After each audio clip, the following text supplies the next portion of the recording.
నమస్కారం, day news కు స్వాగతం. నేను మీ మహంతి. ముందుగా నాటి ముఖ్యాంశాలు.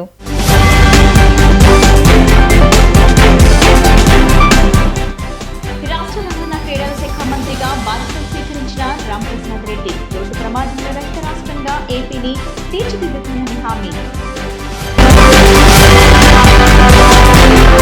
ఇంద్రకీలాద్రిపై అమ్మవారిని కుటుంబ సభ్యులతో కలిసి దర్శించుకున్న స్పీకర్ చింతకాయల అయ్యన్న పాత్రుడు.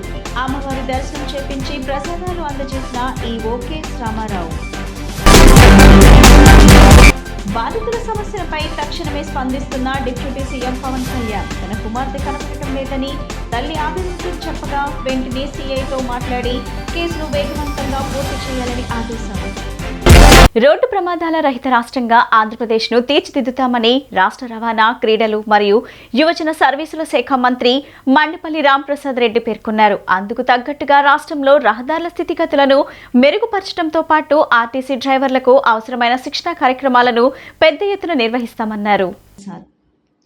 ఆదివారం ఉదయం 11 గంటల సమయంలో అమరావతిలోని రాష్ట్ర సచివాలయం 4వ బ్లాక్లో రాష్ట్ర రవాణా, క్రీడలు మరియు యువజన సర్వీసుల శాఖ మంత్రిగా ఆయన బాధ్యతలు చేపట్టారు.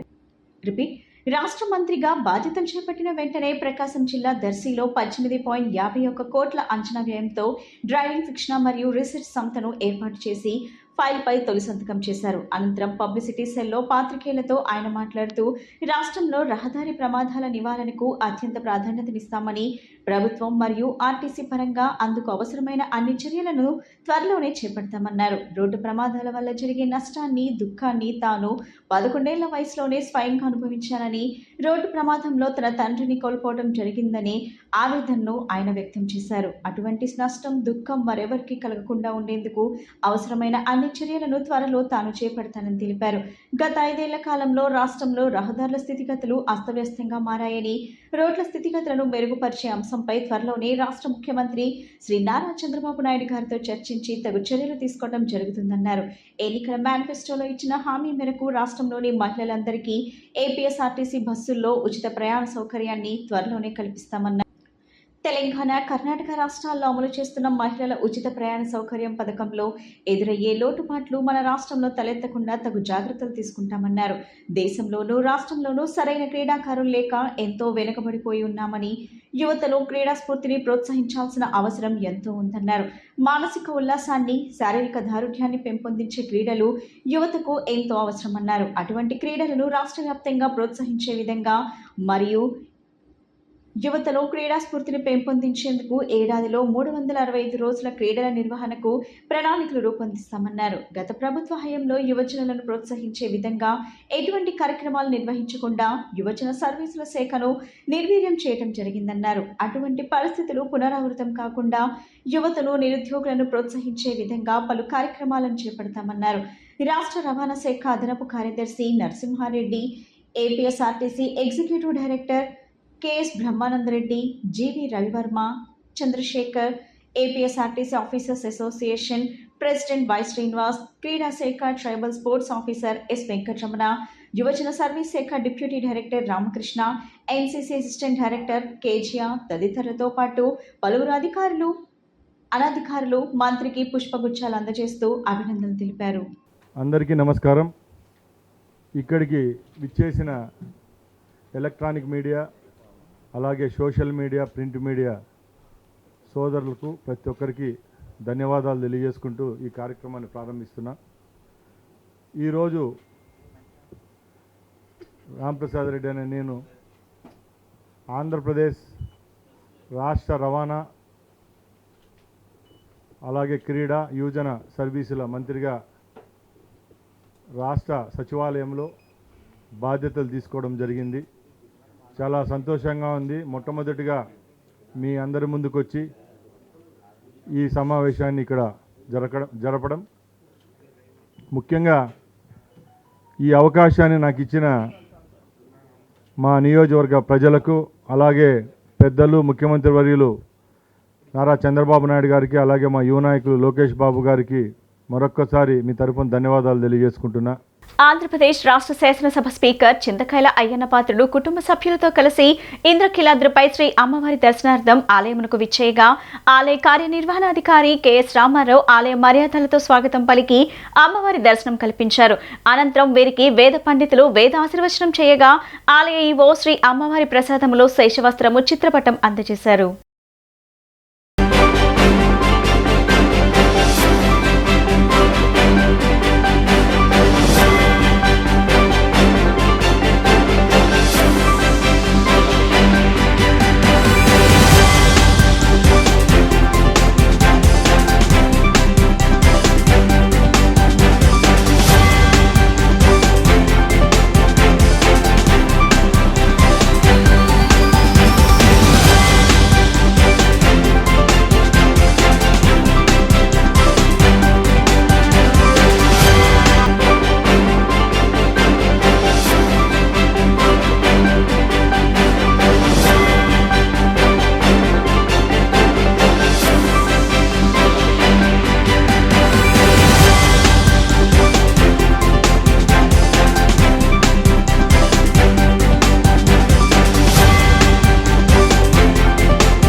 విజయవాడలో చదువుకుంటున్న తన కుమార్తె మైనర్ అని ఆమెను ప్రేమ పేరిట ట్రాప్ చేసి కిడ్నాప్ చేశారని గత 9 నెలలుగా ఆమె జాడ తెలియటం లేదని భీమవరం నుంచి వచ్చిన శివకుమారి అనే బాధితురాలు ఉప ముఖ్యమంత్రి పవన్ కళ్యాణ్ ముందు కన్నీటితో మొరపెట్టుకుంది.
విద్యార్థులను ఆదుకునేందుకు స్వచ్ఛంద సంస్థలు దాతలు ముందుకు రావాలని లయోలా కళాశాల ప్రిన్సిపల్ ఫాదర్ కిషోర్ పిలుపునిచ్చారు. ప్రదీప్ ఫార్మ్స్ అధినేత ప్రదీప్ 70 మంది విద్యార్థులకు 5 లక్షల రూపాయల ఉపకార వేతనాలు అందజేయడం అభినందనీయమని ప్రశంసించారు. విజయవాడ రూరల్ మండలం నున్న గ్రామంలో ప్రదీప్ ఫార్మా ఆధ్వర్యంలో విద్యార్థులకు ఉపకార వేతనాలు పంపిణీ కార్యక్రమం నిర్వహించారు. ఈ కార్యక్రమానికి ముఖ్య అతిథులుగా లయోలా కళాశాల ప్రిన్సిపల్ ఫాదర్ కిషోర్, యువ హీరోలు రామ్, హరి విచ్చేసి విద్యార్థులకు స్కాలర్షిప్లు పంపిణీ చేశారు. ఈ సందర్భంగా ఫాదర్ కిషోర్ మాట్లాడుతూ లయోలా కళాశాల చదివిన ప్రదీప్ కోళ్ల పెంపకం వ్యాపారాన్ని ప్రారంభించి జీవితంలో ఉన్నత స్థాయికి ఎదగడం సంతోషంగా ఉందన్నారు. ప్రదీప్ ఫార్మాస్ ఫౌండేషన్ పేరుతో అనేక సేవా కార్యక్రమాలు నిర్వహించి ఎంతో మందికి ఆదర్శంగా నిలుస్తున్నారని కొనియాడారు. అనంతరం ప్రదీప్ ఫార్మాస్ అధినేత ప్రదీప్ మాట్లాడుతూ పేద క్రీడాకారుల్లో ప్రతిభను వెలికి తీసేందుకు వారికి క్రీడా పరికరాలు అందజేసినట్లు తెలిపారు. ప్రభుత్వ పాఠశాలలో చదివి విద్యార్థులు 70 మంది 5 లక్షల రూపాయలు స్కాలర్షిప్లు అందజేశామన్నారు. తాము సంపాదించిన దానిలో 10% నిధులు పేద విద్యార్థులకు ఉపకార వేతనాలు పంపిణీ చేయాలనే ఆలోచనతో ఈ కార్యక్రమం తలపెట్టినట్లు తెలిపారు. ఈ కార్యక్రమంలో బెజవాడ మోహన్, స్పందన తదితరులు పాల్గొన్నారు. నమస్కారం అండి, నా పేరు ప్రదీప్ ఫార్మ్ సంస్థని నేను 2018 నుంచి నున్న గ్రామంలో నడిపిస్తున్నాను. ఈ ప్రదీప్ ఫార్మ్స్లో నాటుకోళ్ల పెంపకం ద్వారా మేము ఈ వ్యాపారాన్ని విస్తరించి ఈరోజు 100 మంది పైగా కుటుంబాలకు మేము ప్రత్యక్షంగా పరోక్షంగా అయితే ఉపాధినిస్తున్నాము. ఈ ఫార్మ్స్ యజమాని చిరంజీవి ప్రదీప్ తన సంపాదనలో 3 నెలల సంపాదనను సమాజంలో వెనుకబడిన తరగతులకు చెందినటువంటి విద్యార్థులకు క్రీడా ప్రోత్సాహకంగా, విద్యా ప్రోత్సాహకంగా 70 మందికి ఆర్థిక సహాయాన్ని అందించటాన్ని నేను మనస్ఫూర్తిగా అభినందిస్తున్నాను.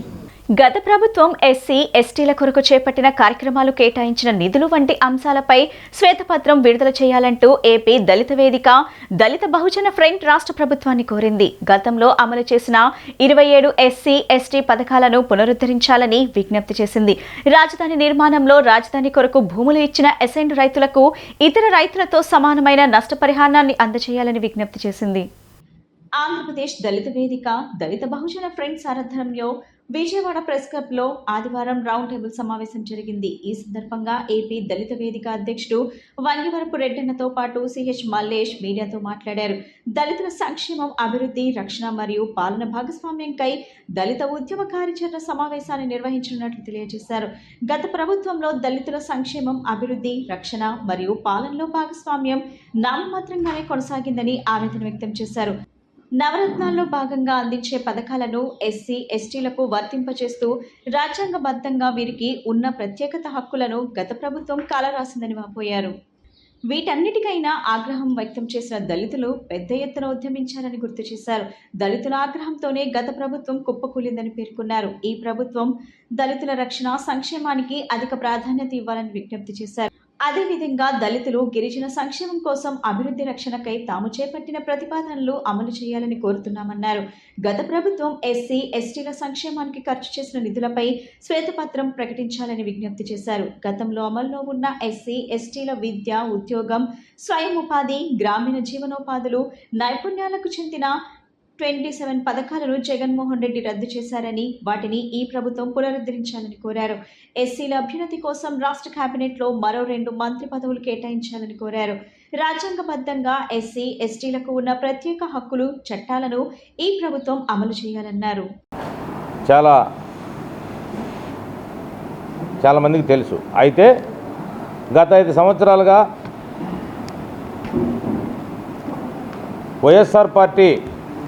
వైఎస్ఆర్ కాంగ్రెస్ పార్టీ అధికారంలో ఉండి దళితుల సంక్షేమము, అభివృద్ధి, రక్షణ అనే అంశాలపైన ఉక్కుపాదం మోపి దళితులను దాదాపు ఒక 30 సంవత్సరాలు నీకి తీసిపోయినటువంటి పరిస్థితి పైన మేమందరం. జై భీమ్. నా పేరు గన్నెపాటి మల్లేసు, దళిత సీనియర్ నాయకుడు. గత ఆది నుండి దళిత కుటుంబాల్లో ఉన్నటువంటి, ఎస్సీ కుటుంబాల్లో ఉన్నటువంటి వారు పడుతున్న ఆవేదన, పడుతున్న కష్టాలు, బాధలు అవన్నీ కొద్దిగా తొలగిపోతాయి. నిర్లక్ష్యానికి గురైన లేపాక్షి హస్తకళలకు పూర్వ వైభవాన్ని తీసుకురావాలనే లక్ష్యంతో దేశ విదేశాల్లో లేపాక్షి షోరూంలను ఏర్పాటు చేసి 100 కోట్ల రూపాయల విక్రయ టర్నోవర్తో హస్తకళాకారులకు జీవనోపాధి కల్పించి అధునాతన హస్తకళాకృతులను వినియోగదారులకు అందించేలా చర్యలు తీసుకోబోతున్నట్లు రాష్ట్ర చేనేత జౌలి బీసీ సంక్షేమ శాఖ మంత్రి ఎస్ సవిత తెలిపారు. లేపాక్షి హస్తకళావృతులను పరిశీలించేందుకు శనివారం రాష్ట్ర చేనేత జౌలి బీసీ సంక్షేమ శాఖ మంత్రి ఎస్ సవిత ఆంధ్రప్రదేశ్ హస్తకళ అభివృద్ధి సంస్థ ఆధ్వర్యంలో విజయవాడ గాంధీనగర్ నందు లేపాక్షి ఎంపోరియంను సందర్శించి కళావృతులను పరిశీలించారు. గతంలో లేపాక్షి హస్తకళలు ఎంతో ప్రాముఖ్యత గుర్తింపును సంతరించుకున్నాయన్నారు. రాష్ట్ర వ్యాప్తంగా 16 లేపాక్షి షోరూంలతో పాటు ఇతర రాష్ట్రాల్లో 3 షోరూంలను ఏర్పాటు చేసి హస్తకళాకృతులకు మార్కెట్ సౌకర్యం కల్పించి వినియోగదారులకు అందుబాటులోకి తీసుకురావడంతో పాటు కళాకారులకు జీవనోపాధి కల్పించడం జరిగిందన్నారు. గత ప్రభుత్వం హస్తకళలకు మార్కెట్ సౌకర్యం, కళాకారులకు జీవనోపాధి కల్పించడంలో చూపిన నిర్లక్ష్యం కారణంగా లేపాక్షి షోరూంలో కొంతమేర విక్రయాలు మందగించడం తమ దృష్టికి వచ్చిందన్నారు. సామాన్యుల నుండి అగ్రస్థాయి వినియోగదారులకు లేపాక్షి ఎంపోరియంలో అవసరమైన కళాకృతులు అందుబాటులో ఉంటాయన్నారు. లేపాక్షి షోరూంలకు పూర్వవైభవాన్ని తీసుకొచ్చేందుకు తమ ప్రభుత్వం ఆలోచన చేస్తుందన్నారు. ప్రస్తుతం ఉన్న లేపాక్షి షోరూంలను ఆధునీకరించడంతో పాటు విదేశాల్లో తెలుగువారు అత్యధికంగా నివాసం ఉండే ప్రాంతాల్లో లేపాక్షి షోరూంలను ఏర్పాటు చేసి కళాకారులను అందుబాటులోకి తీసుకువచ్చి మార్కెట్ సౌకర్యం కల్పించడం ద్వారా 100 కోట్ల రూపాయల టర్నోవర్ లక్ష్యంగా ప్రణాళికలను రూపొందించి అమలు చేసేందుకు చర్యలు తీసుకుంటున్నట్లు మంత్రి తెలిపారు.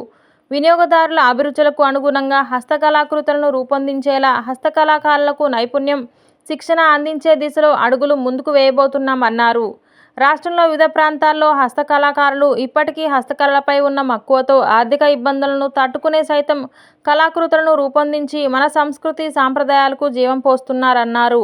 అటువంటి వారికి ఉపాధి కల్పించి ప్రోత్సహించేందుకు తమ ప్రభుత్వ సంక్షేమ కార్యక్రమాలను అమలు చేయడంతో పాటు జీవన ప్రమాణాలను మెరుగుపరిచేందుకు కృషి చేస్తుందని మంత్రి తెలిపారు. లేపాక్షి షోరూం సందర్శనలో మంత్రి వెంట రాష్ట్ర హస్తకళ అభివృద్ధి సంస్థ vice chairman M Balasubrahmanya Reddy, executive director M Vishwa, Lepakshi OSD IV Lakshminath, major M Suresh, marketing manager Sridharacharyulu, సిబ్బంది ఉన్నారు. Lepakshi AP handicrafts development project ఒక ముఖ్యమైన దినం.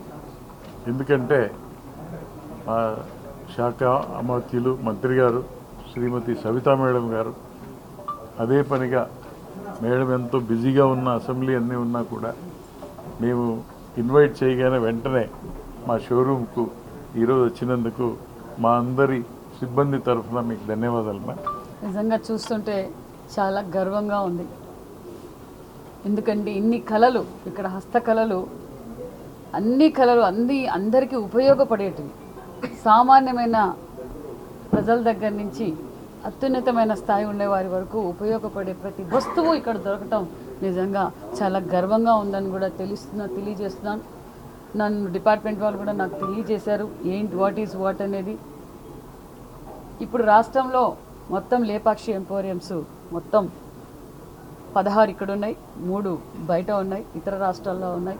అదేవిధంగా నేను కూడా తెలియజేసేది, నేను కూడా చేయబోయేది కూడా ఒకటే, ఇంకా కొన్ని మన రాష్ట్రంలో లేపాక్షి ఎంపోరియంస్ కొన్ని రీమోడల్ చేయాల్సిన పరిస్థితులు కొన్ని ఉన్నాయి, అవి కూడా చేయబోతున్నాం. అదేవిధంగా హస్తకళాకారులకు మరికొంత ఉపాధి పెంచే విధంగా కూడా మేము ప్రయత్నాలు చేస్తున్నాం. ఈ ప్రభుత్వం చేపట్టిన అక్రమ నిర్మాణాల కూల్చివేత కార్యక్రమాలను స్వాగతిస్తున్నామంటూ ఏపీ హేతువాద సంఘం రాష్ట్ర అధ్యక్షుడు నార్న వెంకట సుబ్బయ్య పేర్కొన్నారు. ఇదే క్రమంలో ఈ రాష్ట్రంలో బాబాలుగా అవతారమెత్తి 100 ఎకరాలను కబ్జా చేసిన మఠాధిపతులపై చర్యలు చేపట్టాలని రాష్ట్ర ప్రభుత్వానికి విజ్ఞప్తి చేశారు. ఇందులో భాగంగా విశాఖ శారదాపీఠంకు ముట్ట చెప్పిన 15 ఎకరాల ప్రభుత్వ భూమిని స్వాధీనం చేసుకోవాలని కోరారు. ఆంధ్రప్రదేశ్ హేతువాద సంఘం విజయవాడలో పాత్రికేయుల సమావేశం నిర్వహించింది. ఈ సందర్భంగా ఆ సంఘ రాష్ట్ర అధ్యక్షులు నార్న వెంకట సుబ్బయ్య మీడియాతో మాట్లాడారు. ఎన్డీఏ ప్రభుత్వం రాష్ట్ర వ్యాప్తంగా చేపట్టిన అక్రమ నిర్మాణాల కూల్చివేత చర్యలను సమర్థిస్తున్నామని పేర్కొన్నారు. ఇదే క్రమంలో బాబాల మోసాలకు బలవుతున్న ప్రజలను చైతన్యవంతులు చేయడంతో పాటు ఆశ్రమాల ముసుగులో ఆక్రమించిన ప్రభుత్వ భూములను తిరిగి స్వాధీనం చేసుకోవాలని కోరారు. నెల్లూరు జిల్లాలో రామదూతగా అవతారమెత్తి నెల్లూరు జిల్లా చేవూరు గ్రామ చెరువు పోరంబోకు సర్వే నెంబర్లు 879, 883లోని కోట్లాది రూపాయల అటవీ భూములను అన్యక్రాంతం చేశారని 2022లో అప్పటి అటవీ శాఖ మంత్రి హోదాలో ఉన్న అయ్యన్న పాత్రుడు ఈ వ్యవహారంపై చర్యలు తీసుకోవాలని అధికారులను ఆదేశించారని గుర్తు చేశారు. ఇప్పుడు స్పీకర్ హోదాలో ఉన్న అయ్యన్న పాత్రుడు రామదూత మోసాలను అరికట్టి కబ్జాకు గురైన అటవీశాఖ భూములను స్వాధీనం చేసుకోవాలని కోరారు. అదే మాదిరిగా విశాఖ శ్రీ శారదా పీఠాధిపతి స్వరూపానంద స్వామి గత ప్రభుత్వంతో మెలిగిన సాన్నిహిత్యంతో మాజీ ముఖ్యమంత్రి వైఎస్ జగన్ జీవో 48తో శారదా పీఠానికి 150 నుంచి 200 కోట్ల రూపాయలు విలువ చేసే 15 ఎకరాల భూమిని ధారదత్తం చేశారని, ఆ భూములను స్వాధీనం చేసుకోమని ఈ ప్రభుత్వాన్ని కోరుతున్నామని వెల్లడించారు. ఇక కల్కి అవతారం దాల్చి తిరుపతి జిల్లా వరదాయపాలెం బత్తులవల్లెం గ్రామం దళితులకు చెందిన 3.76 ఎకరాల భూమిని ఆక్రమించారని, ఆ భూమిని తిరిగి వారికి అప్పచెప్పాలని కోరుతున్నామని తెలియజేశారు. ఫ్రెండ్స్, నిన్ననే అమరావతిలో ఏటి ఒడ్డున ఏదో ఒక పార్టీ ఆఫీసు రెగ్యులర్గా కట్టున్నారు, దీన్ని అనుమతులు లేవు, దీనికి ఏమీ లేవని వాటిని కూలగొట్టేయటం జరిగింది. నిజమే, అనుమతులు లేని వాటిని ఖచ్చితంగా కొట్టాల్సిందే. మేము హేతువా సంఘంగా దాన్ని అభినందిస్తున్నాం ఆ చర్యని. తర్వాత నా పేరు చంద్రశేఖర్, మాది తిరుపతి జిల్లా వరదాయపాలెం మండలం బత్తులవల్లం గ్రామ హరిజన దళిత కాపురస్తుని. మాది 3 ఎకరాల 74 సెంట్లు 20 సంవత్సరాల ముందే కల్కి భగవాన్ ఆయన ఆక్రమించేసుకునేసారు. అక్కడి నుంచి మేము ఫైట్ చేస్తున్నాం. గ్రామాల్లో ఎక్కడ చూసినా పారిశుద్ధ్యం అధ్వానంగా ఉందని, గత ప్రభుత్వం ప్రజల పట్ల చూపిన విపక్ష కారణంగానే ప్రజలకు ఇటువంటి దుస్థితి ఏర్పడిందని రాష్ట్ర ఆరోగ్య శాఖ మంత్రి సత్యకుమార్ అన్నారు. ఆదివారం వత్సవాయి మండలం ముక్కపేటలో డయేరియా రోగులను పరామర్శించిన అనంతరం హెడ్ వాటర్ వర్కర్స్ ను పరిశీలించారు. మంత్రి మాట్లాడుతూ గత ప్రభుత్వం 15వ ఆర్థిక సంఘం నిధులను పక్కదారి పట్టించడం వల్లే ఈ దుస్థితి వచ్చిందన్నారు.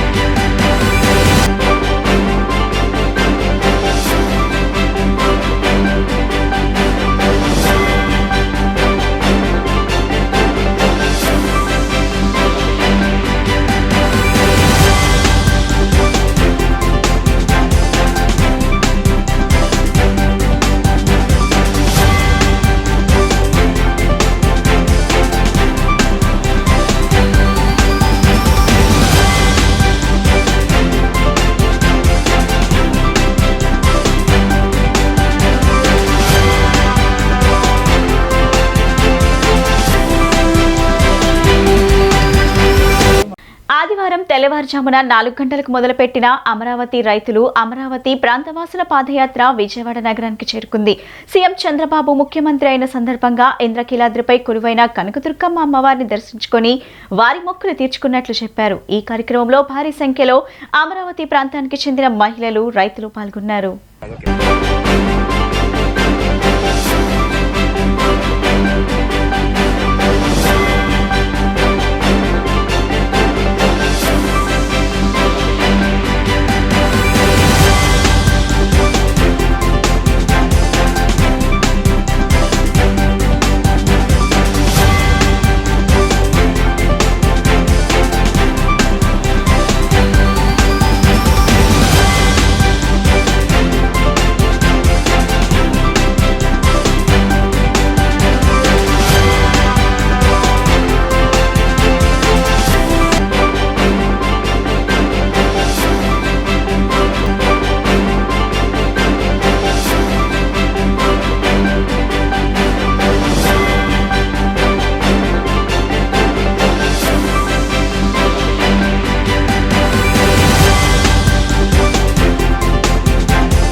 24వ తేదీ సోమవారం కలెక్టరేట్ పింగళి వెంకయ్య సమావేశ మందిరంలో ఉదయం 10 గంటల నుండి ప్రజా ఫిర్యాదుల పరిష్కారం పబ్లిక్ గ్రీవెన్స్ రెడ్రెసల్ సిస్టమ్ కార్యక్రమం ద్వారా ప్రజల నుండి వినతులు స్వీకరించడం జరుగుతుందని జిల్లా కలెక్టర్ ఎస్ ఢిల్లీరావు శనివారం ఒక ప్రకటనలో తెలిపారు. జిల్లా కేంద్రంతో పాటు అన్ని మండల కేంద్రాల్లో మున్సిపల్ కార్యాలయంలో డివిజన్ స్థాయిలో కూడా ప్రజా ఫిర్యాదుల పరిష్కారం వేదిక పబ్లిక్ గ్రీవెన్స్ రెడ్రెసల్ సిస్టమ్ కార్యక్రమం జరుగుతుందని ప్రజలు ఈ సౌకర్యాన్ని వినియోగించుకోవాలని కలెక్టర్ ప్రజలకు విజ్ఞప్తి చేశారు.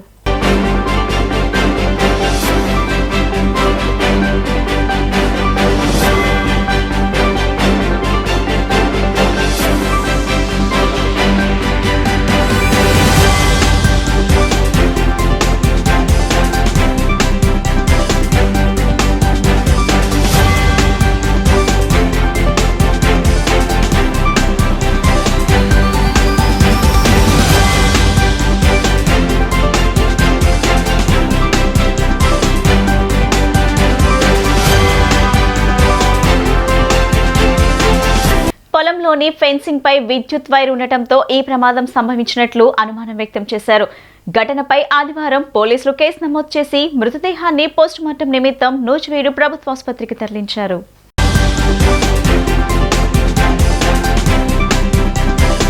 వార్తలు ముగించే ముందు ముఖ్యాంశాలు మరోసారి.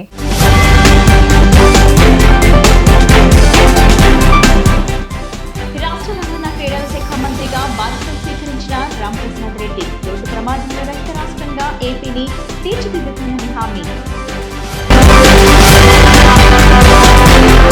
ఇంద్రకీలాద్రిపై అమ్మవారిని కుటుంబ సభ్యులతో కలిసి దర్శించుకున్న స్పీకర్ చింతకాయల అయ్యన్న పాత్రుడు. అమ్మవారి దర్శనం చేపించి ప్రసాదాలు అందజేసిన ఈవో కెఎస్ రామారావు. బాధితుల సమస్యలపై తక్షణమే స్పందిస్తున్న డిప్యూటీ సీఎం పవన్ కళ్యాణ్. తన కుమార్తె కనపడటం లేదని తల్లి ఆవేదనతో చెప్పగా వెంటనే సీఐతో మాట్లాడి కేసును వేగవంతంగా పూర్తి చేయాలని ఆదేశాలు. ఈ బులెటిన్ ఇంతటితో సమాప్తం. తిరిగి మరో బులెటిన్ కలుద్దాం. నమస్కారం.